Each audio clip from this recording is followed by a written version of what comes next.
Syirah, makan lah. Rasa. Syirah, I sudah tunggu you lama. Boleh tak kita pergi ke next stage? Boleh tak kalau kita tak cakap pasal benda tu?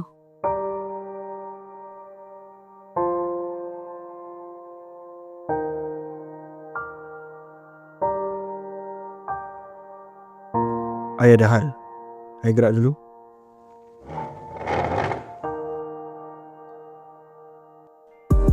Dia bukan okey lah. Kenapa kau tak nak dia?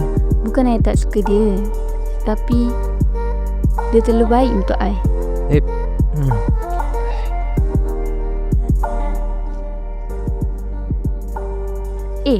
Hari tergemuk tu kerja I punya lama, tiba-tiba hilang. WhatsApp tak reply, call tak angkat. Kalau dia try sikit je lagi, I dah boleh terima dah. Apa benda ni? Kenapa dia buat I macam ni? You nak pergi mana?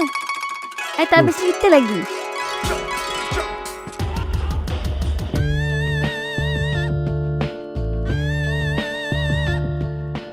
Memang bodoh je gemuk ni. Aku dah nak bagi chance dah, lepas tu dia buat aku macam ni.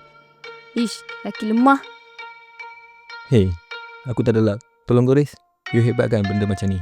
Ni bukan dah kalah ke? Ish. Weh, kenapa kau tutup? Main jap. Kenapa buka balik? Kan dah keluar thank you tu. You tak pernah main lagi draw ke? Ya kan? Dah keluar thank you tu, mestilah keluar please try again. Takkan nak buang masa lagi nak gores. Kau pun tahu kan, kalau tak dapat, kenapa dah buang masa? I sudah tunggu you lama. Boleh tak kita pergi ke next stage?